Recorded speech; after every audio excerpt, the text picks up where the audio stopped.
mbokki asalaamaaleykum sant leen gërëm leen ci ànd beeg télévision Futurs Médias benn waxtu jot na xibaaru digg bëccëg yi bokk na li ci gën a fës Abdoulaye Diouf Sarr nangu ni Astou Sokhna li tax mu faatu moom ak doom jëmu ëmboon dañ leen néewantal maanaam négligence humaine moom ministre de la santé ni it jafe-jafe ci wàllum prise en charge moo waral lu ni mel tey jële ci suba mi ngi doon amal benn point de presse ci jamono jooju ñay liggéey fa yëfi xewee di hôpital Amadou Sakhir Mbaye ba ca Louga ñoom ñu ngay naqarlu li ñu tekki nombol tànk seenu directeur ak yenn ci agent de garde yi ñu suspendre ba tax na dañoo door ab grève illimité maanaam bu amul app ñoom liggéeykat yi di bëgg it ñu jox leen anam yu gën a baax yu ñuy liggéeyee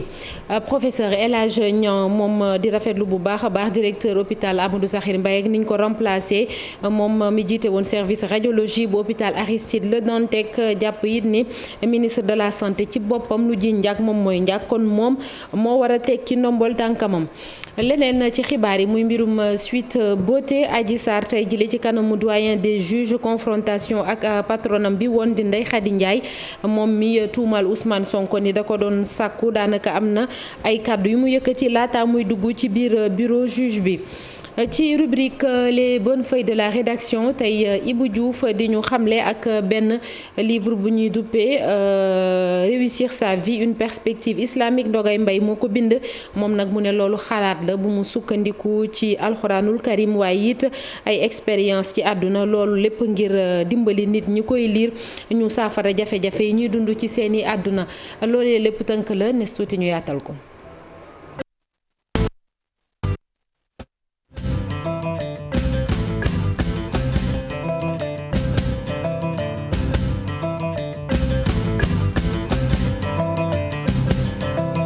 ginnaaw bañ leen ziyaaraatee ba noppi faatub Astou Sokhna ak doom ji mu ëmboon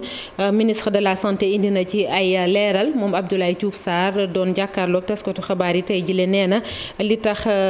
soxna si faatu mooy ab négligence humaine waaye yi tamit déficit diagnostic ak prise en charge mu cay dolli ni moom Astou Sokhna amul woon benn maladie grave jamono ji muy faatu ministre bi nangu na itam am na ay jéego yu ñu war a def ci hôpitaux yi ngir ñu gën a doxal yërmande ak laabir ca bërëb yooyu lee agent de garde yi ñu ci tudd moom dañ leen a suspendre Alhassane Ba ak Diafara Ba teewee nañu point de presse boobule. moom Astou Sokhna wanewul benn yoon ni am na feebar bi nga xamante ni mën na cee ñàkk bakkanam mu di ay xabaar yu tukkee ci conclusion yu mission inspection yu ministère bi yebaloon ci hôpital Amadou Sakhir Mbaye ca Louga ñu gis ne ay manqué yu bëri am na moo tax ñu jàpp ni sax ñàkk gi mu ñàkk bakkanam mënoon na ñàkk. ñu seetlu ne si wàllu patient bi gisuñu dara loo xamante ne waroon na ko mën a donc faat bakkanam beneen bi mooy wàllu environnement bi ak wàllu trajet bi nan la ñëwee ba hôpital foofu tam gisuñu fa dara loo xamante ne war na mën a indi donc tolof-tolof li mission bi conclure mooy que ne tolof-tolof bi ñu ngi ko seetlu si structure sanitaire bi si niñ ko effectivement jëlee si biir hôpital bi loolu nag si wàllu diagnostic bi lañ ko seet donc ni saytu bi des na mais aussi ñu seet ko si wàllu prise en charge bi ak surveillance bi donc ni ñu ko waroon surveiller ñu ko noonu bi ñu gisee situation boobu nag ñu war si mën a tirer ay conclusion majeure bi mooy que ne faatu madame Astou Sokhna ñu ngi ko tuddee décès maternel évitable mooy que ne gannaaw ndogalu yàlla nee na loo xamante ne waroon nañ ko mën a donc saafara waroon nañ ko mën a moytu. kilifa yi mënuñu woon toog rek di seetaan moo tax ñu jël ay dogal sanctionné ay daan ñuy teg ci ñi nga xamante ni ñoom ñoo nekk ci l'hôpital bi bu weesoo directeur bi yeneen itam dana ci topp. si biir hôpital bi képp koo xamante ne agent la te nga newoon si dispositif bi xamante ne moo doon toppatoo Astou Sokhna ñu jël la dugal la si benn procédure boo xamante ne disciplinaire boo xamante ne hôpital bi moom moo koy conduire ñooñu nag hôpital bi dana xool seen biir procédure boobu mën na dem jusqu'au licenciement parce que en vérité li ñu def dafa déboucher si donc faat bakkan. donte sax ñu ngi fexe ba def ay jéego ci lu jëm ci wàllum ndeeteel gi ci tout tànk yi ak yaay yi ñu ngi wéy di constater ay ñàkkum bakkan yi nga xamante ni ni muy amee doy na waar moo tax ministère bi di regretter li nga xamante ni moom mooy faatu gi mu faatu moom Astou Sokhna ñuy insister ci tàggat gi ñuy tàggat personnel de santé bi surtout ca wàllum accueil bi la jot a xew ca Louga qualité gi ñuy soxla ci suñu hôpitaux yi. ginnaaw ba ñu tekkee nombo tànk directeur hôpital Amadou Sakhir Mbaye ba ca Louga ba fal fa ku bees coow jug na ci ku bees kookulee muy docteur Mouhamed Abdallah Gueye ginnaaw nag ba ñu ne moom dañ ko jële woon ci hôpital bu Pikine ba mu doon jiite ginnaaw mbirum Aïcha Diallo di xale bu ndaw boobu tolloon ci fukki at ak ñaar ñàkkoon bakkanam ginnaaw ab hémorragie ndax njabootam dañoo ne woon personnel ba itam dañ leen a soofantaloon ba loolu mujjee am ministère de la santé de l'action sociale moom nag am na ay leeral yum ci indi ndax nee na enquête yi ñu def yëpp yi ñu waroon yëpp defoon nañ ko ci mbir moomu la te amul benn yoon boo xamante ni ñu ne hôpital bu Pikine bi docteur Abdallah Gueye doon jiite jamono jooju gisoon nañ ni ñoom ñoo waral jëyee jooju am ñu ciy dolli it ni docteur Gueye mi ngi jógee ca Pikine ci atum 2021 ñu indi woon ko ci direction des établissements de santé ginnaaw si kon lañ ko tabb démb mu jiite hôpital Amadou Sakhir Mbaye ba ca Louga muy kon ay leeral yu tukkee ci ministère de la santé ñoom waa hôpital Amadou Sakhir Mbaye am na liggéeykat yoo xam ne dañoo ne dañuy bank seen yi yoxoo bu amul àpp li ñuy naqarlu bokk na ci seeni mbokk yi nga xam ne dañ leen a ajandi ci enquête boobule waaye yi tamit ñu ne anam yi ñuy liggéeyee daal dara baaxu ci ñu jooyanti ko loolu moom moo waral seen ñaxtu boobule. kii di professeur El Hadj Niang moom nag jàpp na ni directeur hôpital ba ñu fa jëlee loolee lu baax la waaye moom mi jiite woon service radiologie hôpital Aristide Le Dantec dafa gis ni ministre de la santé moom mooy kilifa gi moom moo waroon tekki ndombol tànkam ci mbir mi dañ koy déglu ci micro Chérif Dia moo nekkoon ganu Infos Matin. même que directeur bi moo waroon démissionner et ñeneen sax ay patron wu directeur bi waroon nañ démissionner pour permettre à l'enquête de se faire et puis nit ñi il faut qu'il soit responsable. bëgg naa poste dañ may nommé mais bu ñu ma nommé bu fa dara amee loo xam ni faute la que njiit yi ñooy ñu jëkk xool njiit yi ñu démissionner pour permettre non seulement de faire la lumière mais également pour autosanction responsable ci boppam mooy njiit li moom la ñu war jëkk sanctionner moom la ñu war jëkk laaj lu xew xam nga lii baax na président génn daal di wax ci mbir mi daal di demander des comptes mais avant président bi mais am na ñeneen ñu war a jóg li président bi def ñoo ko waroon def avant mu yegg ci président bi mais le ministre les directeurs yi nekk sur le plan hiérarchique ci kaw directeur bi. lii di hôpital Aristide Le Dantec bi professeur El Hadj Niang jiite woon service radiologie dégg ngeen ni démb kon dañ doon ñaxtu moom ministre de la santé nag nee na lu yàggul dara dinañ tabaxaat hôpital boobule ginnaaw jafe-jafe yi fa am ñu wax ci wàllum sibiru ak nan la ñuy fexe ba mu génn fii ci réew bu Sénégal lu toll ci juróom téeméer ak juróom-ñeent fukk ak junni ci ay moustiquaires maanaam ay sànke dinañ ko séddale ci région bu Thiès ci weeru mai bi ñu dëgmal. campagne bi séddale bi dinañ ko dooree fële ca Karang nekk ca région bu Fatick loolee lépp ñu ànd ci ak kilifa yi nekk fële ca Gambie dañuy dem ca Fatick fekk ji Faminata Goudiaby ak Abdou Karim Bey. dina campagne bi nga xam ni moom la ñuy séddalee moustiquaires imprégnés yi nag mois de mai lañ koy amal ci Fatick nag ab réunion amal nañ ko ci mbir mi ngir rek jël matuwaay yi ci war lu ëpp nag nee ñu téeméeri junni moustiquaires fas yéene nañ ko séddale ci biir région bi. campagne bi ay relais ñooy dugg ci kër yi xayma kër bu nekk ñaar tëdduwaay moo fa nekk lépp luy jumtukaay pour tëdd ci kër gi danañ ko recenser ba pare ñu jox leen coupon lu toll plus de 500 000 sànq danañ ko joxe koppar bu bëri dañ ko dugal fii ci kër gi lay dem ci kër yi lay dem ci askan wi après lu ëpp 200 millions dinañ ko dugal ci structures yi pour liggéey loolu. lancement officiel bu campagne de distribution moustiquaires yooyu nag fukki fan ak ñeent ci weeru mai lañ ko fas yéene amal ci Fatick xew-xew boobu nag nguurug Sénégal da ko fas yéene organiser ànd ci ak réewum Gambie. ndax campagne bu mel nii Afrique ñoo ngi koy bëgg a tollanti feneen ndax gis nañ Sénégal ak Gambie ni ñu koy liggéeyee at yi yëpp organisation bi ñuy wax OAS mi ngi xalaat mi fexe ba dëkk yooyu tamit lënkaloo pour fexe campagne bi ñu koy defandoo seen biir moo tax Sénégal ak Gambie li ñu liggéey ndax Fatick leen jàpp mooy organiser cérémonie officielle lancement bi ñu koy def ak waa Gambie ndax campagne boobu dafa am solo lool ci xeex sibiru ndax defoon nañ ko 2019 ñu koy tollanti ren. revue annuelle conjointe bi nga xam ne nag moom la ñuy def ngir rek xool ni liggéey bi tëddee ci wàllu wér-gu-yaram bi ci biir région bi def nañ ko ci talaata ji li mu wane rek moo di ay jéego yu mag def nañ ko ci xeex li nga xam ne moom moo di paludisme. tax Fatick mi nga xam ne mi ngi ci yoonu élimination sibiru dana gën a def jéego yu gën a bar yu gën a gaaw ba xëy na balaa 2030 comme ni ñu ko waxee ñu ne Fatick dab na objectif élimination sibiru. ay jéego yu mag itam nemmeeku nañ ko ci prise en charge bi nga xam ne moom la ñuy def ci yeneen feebar yi te it ngir gën a gunge région médicale bu Fatick ministère de la santé bu yàggul dara affecté na lu tolloo ko 7 pharmaciens juróom-ñaari médecins ak lu ëpp fukki infirmiers ak itam ay sages-femmes ci biir région bi. ñu ngi leen ko doon wax sànq ci ndoxteel bi mu di janoo diggante Adji Sarr ak ka ne woon patronam di Ndeye Khady Ndiaye fële ci kanamu doyen des juges ci palais de justice moom nag avocat moo ko gunge tey ak gis ngeen ko ci image yi noonu ay soxna yu bëri yu ñëwoon di wane njàppandal ci kookee di tuumal Ousmane Sonko ne di nekk député leader Pastef ne da ko doon sàkku am na sax yenn kàddu yu mu jot a yëkkati moom la ñuy déglu tuuti rek ñu dellu si waat.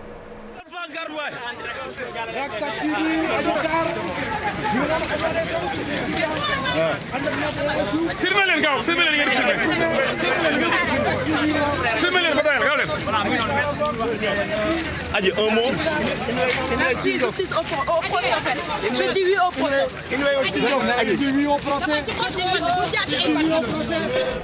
Adji Sarr kii di oui au procès sànq ci suba woon ca palais de justice bi Habib Faye nekk Habib ginnaaw ba ma la nuyoo ba noppi Adji egsi na Ndeye Khady Ndiaye tamit egsi na fan jamono ji fan lañ toll ci yëf yi. ni nga ko waxee loolu la Adji Sarr jamono ji mi ngi fii ci biir tribunal bi fas yéene jàkkaarloo ki nga xam ne moo di juge bi pour benn confrontation bi mu war a am ak ki nga xamante ni tamit moo di Ndeye Khady Ndiaye mi moomoon salon Sweet Beauty. ba tax na it Adji bi mu ñëwee ki mu àndal moo di maître El Hadji Diouf di avocat bi koy layal waaye tamit ak waajuram bu góor magam góor ak ay tantam ak tamit yenn mouvement féministe yoo xam ne dooleel nañ ko ndax Adji kaddu yi nga xamante ne yëkkati na ko nee na moom dafa noppi ngir ñu def li nga xam ne moo di procès bi. Adji un mot. Merci, justice au procès en fait. Je dis oui au procès. ba tax na itam nee na sax daf ko yàkkamte ba it bu ko defee ku ci nekk mën a xam fan nga féete dëgg gi itam askan wi bëgg nañ xam fu mu féete loolu bokk na ci kaddu yi nga xamante nit moom la Famara Sarr di mag ci Adji Sarr moom it yëkkati. kenn du jur di sànni ñun mbokk rek lañ xam te yàlla dafa bëgg mbokk mooy suñ mbokk mooy suñu rak suñu jigéen suñu lépp ak luy munti am tamit ñu taxawu ko rek te yàlla rek tax parce que dëkk bi ñëpp soxla nañ loolu kenn ku nekk soxla naa xam dëgg bi fan la féete donte yàlla xam na ko ba noppi. waaw mais ñun fi ñu nekkoon démb ak bërki démb fa lañ nekk rek dañ koy soutenir justice Sénégal nañ def seen liggéey ñu jox ko justice moom jigéen la warul nëbbatu c'est pas aux femmes de se cacher dans ce pays. papa Adji Sarr mi ngi ci biir ak ki nga xam ne moo di doomam ak avocat bi ñoom ba léegi nii ñuy wax ak yéen ñi ngi jàkkaarloo ki nga xamante ne moo di juge bi waaye ki ñu gisagul jamono ji moo di Ndeye Khady Ndiaye mi nga xam ne moom Sweet Beauty moom ci boppam it teggaguñ ko gët am nañ yaakaar ne tamit ñoom ñaar ñëpp ñi ngi ci biir jamono ji war a am li nga xamante ne moo di confrontation gi ñu ñeel wàllum procès gi ñu war a mën a jëm ndax tamit askanuk Sénégal ku ci nekk yaa ngi xaar bëgg a xam tamit fan la dëgg bi féete jamono ji ci tribunal bi ba léegi ñi ngi xaarandi ñi nga xamante nit ñoom lañ fi woolu muy Adji Sarr di Ndeye Khady Ndiaye bu ñu génnee ñoom itam lan la ñuy wax ba tey ñu toppal leen li nga xam ne moo di xibaar yi. jërëjëf Habib Faye lu ci mënti am daal dinañ xam li ci topp ak yow Institut africain de management bu ngeen ko déggee nag kii di capitaine Touré nekkoon agent bu gendarmerie nationale te ñu génne ko ñu dàq ko ci gendarmerie nationale ginnaaw mbirum Adji Sarr Sonko boobule ni ngeen koy gisee ci nataal yi dafa dooroon ay cours foofu ca IAM semaine bi le weesu ba amoon sax mbégte di ko wax waaye tey jile moom nee na dañ ko woo téléphone direction bu école bi ci boppam moo ko woone contrat bi doxoon seen digg daanaka dakkal nañ ko maanaam jàngaleetul foofu ca yaayam moom capitaine Touré moom nag dafa jàpp ni moom Seydina Oumar Touré ni dafa am ay pression yu ñu teg ci kaw école bi moo waral lu ni mel lu ci mënti am daal dinañ jéem a jokkoowaat ak direction bu yaayam ci loolu lee coalition Yewwi Askan Wi ci wàllum politique la ñuy wax nag ñu ngi waajal campagne parrainage ngir élection législative li ñuy war a amal ci weeru juillet bi ñu dëgmal. Malick Gakou di coordonnateur superviseur bu parrainage yi nee na ginnaaw résultat yi nga xam ne am nañ ko ci local yi foofu ca Kaolack dafa jot ñu fexe ba booloo liggéey ci lu am solo ndax dañoo gis ni bu ñu jógee ñoom ñëpp taxaw def liggéey bi Yewwi Askan Wi dina am ay signature yu bëri ci région bu Kaolack dañ ci ànd ak Pape Mbaye Diaw ak Fally parrainage nag li ma ñëwee fii di ci waxtaan ak waa Kaolack lu dal sama xel la ndaxte bala maa ñëw sax xamoon naa ne responsable yi ku ci nekk ci yow ku nekk ci ñoom jóg nga taxaw ànd ak population yi pour wut ay parrains yu mat sëkk pour la coalition Yewwi Askan Wi. kon donc aw moon benn sikki saaka ne Kaolack bu neexee yàlla dinañu am le nombre de parrains bi nga xam ne nii moom lañu soxla pour que coalition Yewwi Askan Wi am ay parrainage. wax nañ fi problème yi yëpp yi nga xam ne nii moo ngànk région de Kaolack ci département yëpp ci commune yëpp waaye bu neexee yàlla ku ci nekk ci ñoom ci responsable yi jël nga engagement ne le 19 bu ma ñëwaatee fii daañu jël parrainage yu mat sëkk teg sama loxo ma yokk ko ci nga xam ne nii mooy parrainage national yi am pour que coalition Yewwi Askan Wi mën a participer au la main. xam ngeen ne Saloum sonn na xam ngeen ne Saloum lott na li ko lottal ñëpp xam nañ ko mooy politique bu bon li ko lottal ñëpp xam nañ ko mooy politique bu baaxul li ko lottal ñëpp xam nañ ko mooy ñàkk jox askan bi ak yelleefam ci li mu moom ci réew mi loolu nag la Yewwi Askan bi di xeex xar kanam bi nga xam ne nii mooy taaram. Kaolack nag li fi amoon ci élection locale yi ñëpp xam nañ ko képp ku dëkk Kaolack xam ne ne coalition bi dafa am xaajoo bu mat sëkk maanaam division bu mat sëkk responsable yi ànduñu woon. waaye loolu xam nañ ko loolu moo tax responsable yi ma dajal léegi ku ci nekk ñoom yéeg nga jóg nga yëkkati sa loxo daal dina ñun taxaw nañu pour créer les conditions de l'unité maanaam waa Kaolack yi jël nañu engagement dañuy bokk ñoom ñëpp bokk ndey bokk baay ànd ci benn liste ñu gagné lii fi nekk parce que loolu moo ëpp solo lépp. El Hadj Malick Gakou mi ngeen doon déglu kon ci micro Fally Gueye ak Pape Mbaye Diaw ñu dem fële ca bët saalumu réew mi ca diwaan bu ñu naan Sonkokunda foofu askan woo fa nekk li ñuy naqarlu bokk na ci ñàkkum forage waaye tamit ay yoon yu ñuy jaar ak courant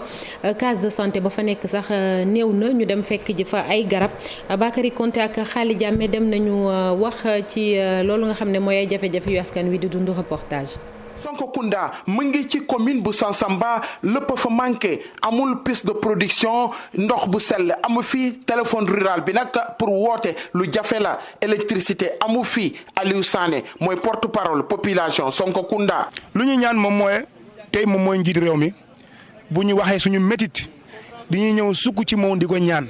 mooy dañu bëgg mu jeesu Sonkokunda pour mun a am courant dafa bokk dundu. doomu aadama dafa bokk jaamu yàlla tamit mënuñu dund sans courant mënuñu dund sans hôpital mënuñu dund sans yoon amuñu yoon bala bii sax boo ko luyee nga ne gàmmu Sonkokunda mu ne mënu ma dem foofu yéen fi ngeen toll nii balaa ma dem seen village sax 2 jours la julliti amul dara ku dul ndox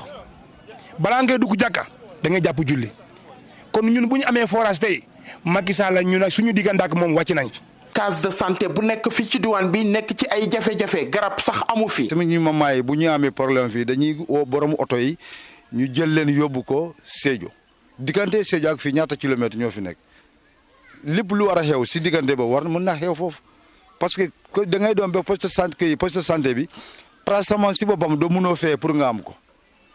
amul garab amul dara paracétamol yi nga xam ne moo gën a tuuti si garab bi amul kon léegi dama bëgg ñu gëstu ñu xooluñu. si situation bu ñu nekk pour ñu mun a génne si. tey bu ñu amee maladie urgent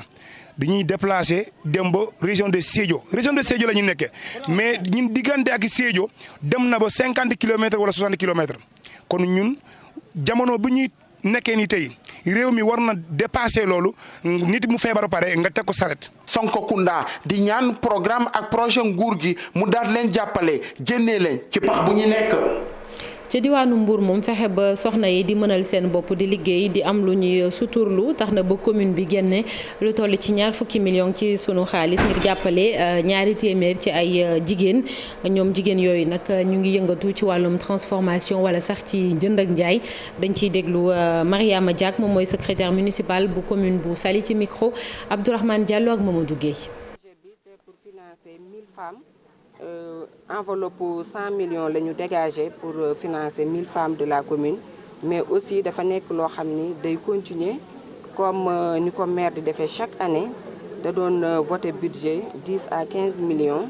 jox ko les femmes de la commune mais dañu dem ba xam ne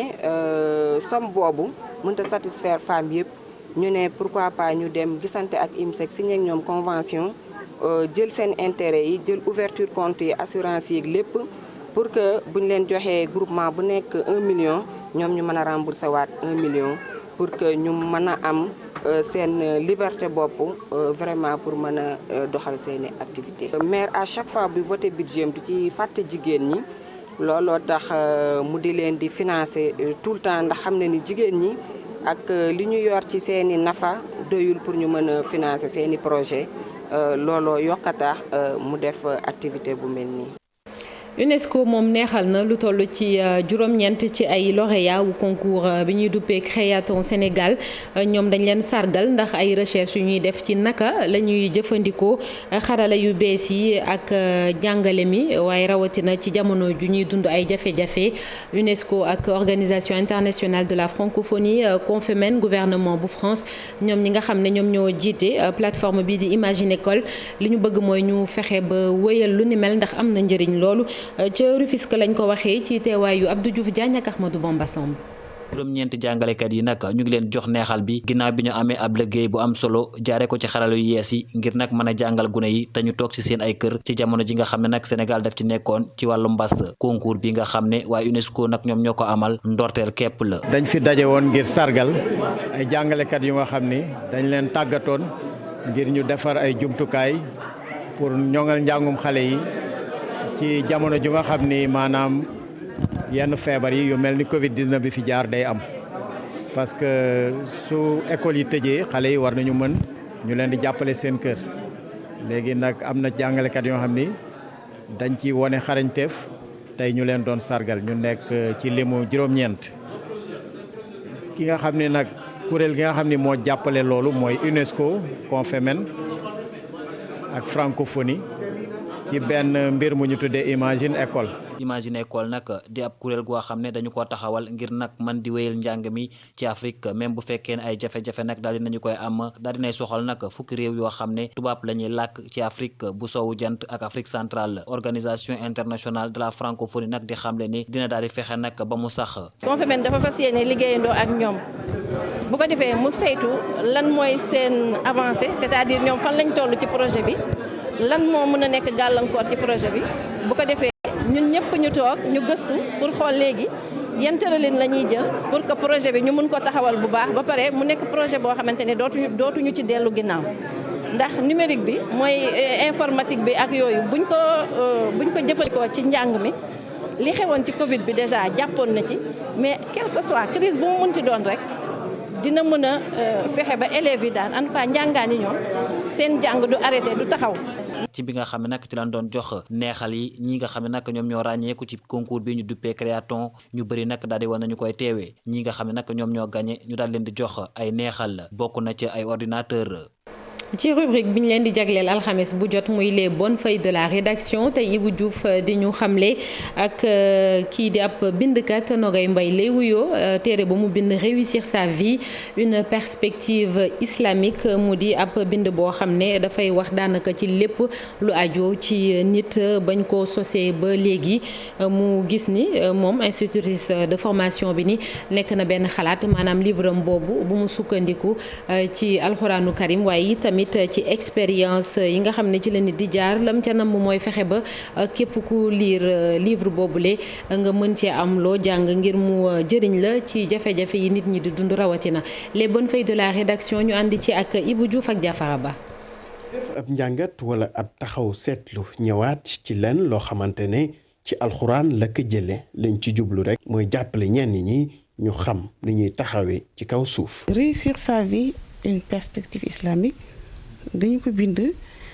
ngir wax ak jaam yàlla yi xamal leen ñi ne àdduna bi ñu nekk yàggul dafay jeex te dafa am lu ñu yàlla jox muy alxuraan ñu war ko saytu. ci bile téere nag mu ne am na lu toll ci fukki chapitre ak ñeent bu ci nekk taxaw ci benn pàcc boo xam ne mën na amal jullit bi njëriñ. léegi nag ñu jël li nga xamante ne lii loolu la yàlla digle ak li mu tere yëpp ñu def ko ci biir alxuraan ci biir téere bi su ko defee ki ko liir non seulement dina xam li yàlla wax ci alxuraan li mu digle ak li mu tere waaye tamit dina xam lu muy ñoŋalee dundam ba mën ko réussir fii. réussir sa vie wala nan nga mën a def ngir sa dund gën a mucc ayib muy loo xamante ne da ko wekk ci téere ñëwaat ci loo xamante ne dafay soxal askan wi. am na divorce am na aussi la cause de la venue de l'homme sur terre lu tax nit ñëw ci ko suuf le comportement de l'homme sur terre te ba ñuy wax ci éducation dañuy wax naka la waajur du war a yaree doomam. Wassare gis-gisam ak xalaatam ci li nga xamante ne mooy gis-gisu diine islam ci lépp loo xamante ne moom la jagleel askan bi ci seeni dundin. alxuraan moo tax ma bind mais mosuma woon xalaat ni dinaa mos a bind mais nag ba ma ko jàngee ba pare dama ne il faut que ma wax ak jaamu yàlla yi ngir suñu liiree lii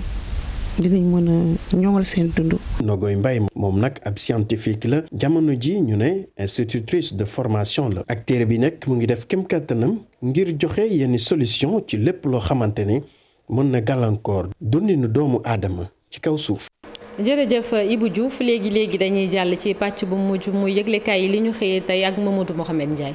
li coow li ba tey ci yéenekaay yi mooy tiis wa woon ci hôpital bu Louga ak paatuk soxna Astu ci bi muy mucc observateur xëy waxloo ci bu njëkk kenn ci agent hôpital yi ci ñi ko doon taxawu soxna si sàkku ñu muural ko turam ne seeni njiit yi leen di xasee nu ne jamono yi dañuy daw rekk seeni responsabilité waaye ñoom mësunoo yéene ñu ne benn malade ak paatu waxumala ak jigéen ni ñoom agent hôpital bi ba tey observateur ne bis bi tiis wi am daa fekkoon ñu débordé ki malade te ñoom seen ab lim doyul yombul woon ci ñoom ca ñu ne ba nuy ba soxna si ci lalam mu ngi woon ci jàmm ginnaaw si kay lu gis ak mbetteel ni dafa rechuté soxna si ba tey di xamle ni malade bi Astu soxna jigéen wérul la woon bu ànd ak risque waaye mu mel ni waxam yooyee yayul kilifa yi ndax ci la Soleil jàng nañ fa ni directeur hôpital ba dàq nañu ko fa dib dogal bu jibee démb ci conseil des ministres ginnaaw bi nu jàngee rapport bi mission ba nu fa yebaloon ca Louga indil leen ca lañ fa jëlee directeur bi Amadou Gueye Diouf teg fa directeur beneen Mohamed Abdallahi Gueye président Macky Sall teg ci sàkku ci ministre bi ñu dénk wàllu wér-gu-yaram Abdoulaye Diouf Sarr ñu taxaw ba lépp luy gënal dalal géeg taxawu gi ci hôpital yi ci mbir mi nag yéenekaay bu an xamal ñu ne procureur bu Louga xamal ñu ne yoon moom dina jib ba mu mat sëkk libération mel ni ku njortoon li procureur Louga wax ndax yéenekaay bi nee na ci série arrestation ci lañu jëm maanaam ñu bari ñu yoon tee Vox Populi ne démb juróom-ñetti agent yi hôpital ba nag jëli woon nañu leen ngir ak déglu ginnaaw si lañ leen ba war leen a dégluwaat tey jile procureur Louga ci yéenekaay bi di ci wax ne yëf yi nañu ko clamé garaaw na garaawaay goo xamante ni bu nu ko yëree mu doon lu wér yoon dina jib ba mu mat sëkk ku ca yoon dëggal lañu lay toppee nag di coupable tribune moom la mu gis mooy la lay yot mooy kaso ak dàq gi ñeel directeur hôpital Amadou Sakhir Mbaye yéenekaay bi di enquête jàppee mbir yi pexey nëpp-nëppal maanaam noyer le poisson ndax nag ñu ne dàq googee noonee la demee woon ca ba tiis way am ca Linguère ak liir ya fa faatu woon professeur Abdoul Kane cardiologue ba tey ak enquête yéenekaay moom lu mu gis mooy ñàkk paj mi ci anam yi mu gënee ci wàllu karak gatanduy mbir bokk na ci liy waral tiis yi ci suñuy hôpital Guy Marius Sagna moom jàpp ne l'hôpital yu Sénégal ba mu yàqoo ba nëpp yàgg na hôpital Louga du moom rek nag moo wopp waaye magam fii ci Ndakaaru Le Dantec